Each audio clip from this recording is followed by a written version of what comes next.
Welcome, fellow lovers of the weird and strange. This is Lance, your host of Legends of the Hidden Horde, where we explore the folklore behind the mythical creatures that stalk the dark corners of our globe. A huge thank you to all of you for tuning in. Your ears make these strange journeys possible.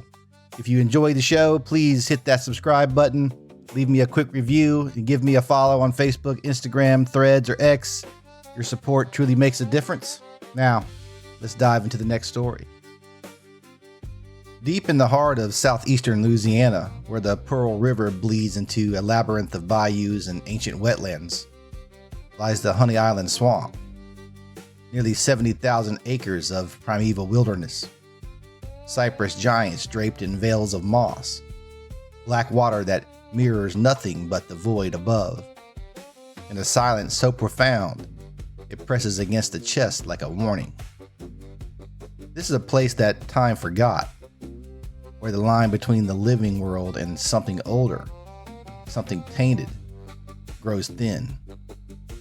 Here among the tangled roots and hidden sloughs, whispers persist of a creature the locals called many names. The Honey Island Swamp Monster, La Bête Noire, the Louisiana Wookiee, and in older stories tied to the land's first peoples, the Letiche. This is episode 30, the Honey Island Swamp Monster. We approach this tale with deep respect for the indigenous histories that cradle these swamps. The Choctaw and other nations have long known the waters and woods as alive with powerful forces. Stories of Hatachito, the big man, a huge hairy being dwelling in swamps and river bottoms, echoes through their oral traditions, passed down as warnings and lessons about respecting the wild, staying close to community, and heeding the spirits that guard the balance of nature. These are not mere monsters for fright, but embodiments of untamed world, reminders that humans are guests in a realm far older and more mysterious than our brief lives. We honor that wisdom here, weaving it into our shadows without claiming or diminishing it. Our story begins not in myth, but in a quiet moment in 1963. Harlan Ford, a retired air traffic controller and seasoned hunter, who knew these backwaters as well as any man alive, was making his way with his companion Billy Mills toward a remote hunting camp. The air was thick with humidity and the metallic tang of decay. Spanish moss hung like funeral shrouds from the branches. As they pushed through the undergrowth, something shifted in the gloom ahead. It rose, not from the water like some alligator, but from the earth itself, a towering figure 7 feet or more, broad-shouldered and powerful with a chest like a barrel and loins strangely slender. Its body was covered in short, dingy gray hair, matted with swamp muck. Long, wild hair cascaded from its square head, nearly brushing the ground. But it was the eyes, piercing amber or red, glowing faintly in the dim light, that froze the men in place. A putrid odor rolled off it, like rotten musk and something indefinitely wrong. The creature regarded them for a heartbeat, then dropped to all fours and vanished into the bush with deceptive speed. Ford would later describe it in his private notes, a being that seemed neither fully ape nor fully man, but something caught between worlds. He and Mills pressed on, but the encounter lingered like a fever dream. Years passed. Then in 1974, they returned to the same unforgiving terrain. Near a dead wild boar, its throat viciously gashed as if by something with immense strength, they found tracks. Not the broad, five-toed prints of a bear or known primate, but strange, webbed impressions roughly 10 to 12 inches long with 3 or 4 prominent toes ending in claw-like marks. Ford made plaster casts.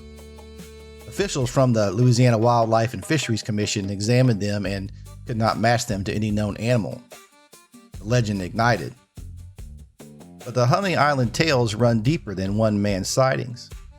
In the folklore of the region, the creature is sometimes called Letiche, a name carrying echoes of indigenous and Cajun warnings.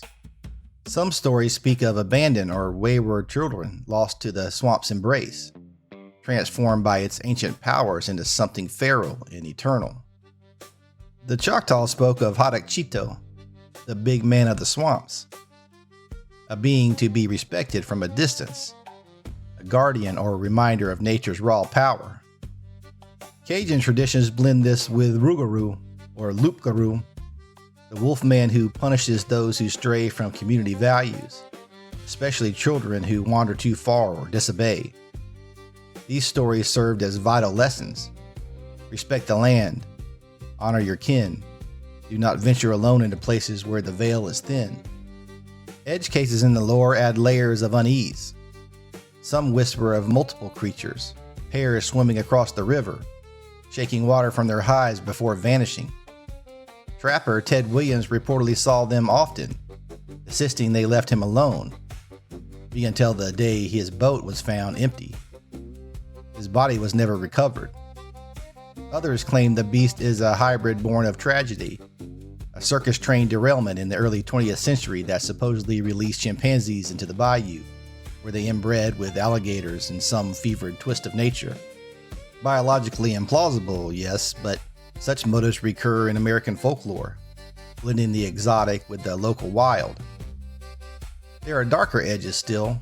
Sightings near the Stennis Space Center fueled rumors of escaped experiments or government secrets bleeding into the swamps. Some reports describe the creature not just fleeing, but watching, intelligent, calculating.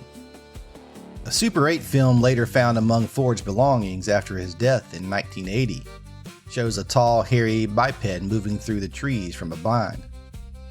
Blurry, fleeting, debated endlessly. Skeptics point to possible hoaxes, modified shoes found buried near Ford's old camp, capable of leaving those distinctive tracks. Yet believers, including Ford's granddaughter, Dana Hollyfield, who has documented the stories through books and films, maintain the sincerity of the encounters and the swamp's enduring mystery. Let's imagine you are alone in a pirogue, rolling through narrow channels as dusk bleeds into night.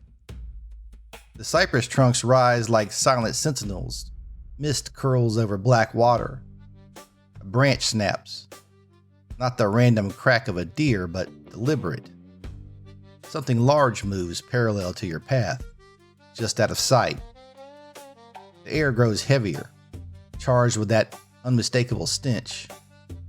Yellow eyes reflect your light for a split second before vanishing. Is it curiosity? Hunger? Or simply the swamp itself, wearing a form to test those who intrude? Throughout the years, more accounts emerge. Hunters who glimpsed it waiting. Fishermen who found their lines disturbed by something too strong for any gator.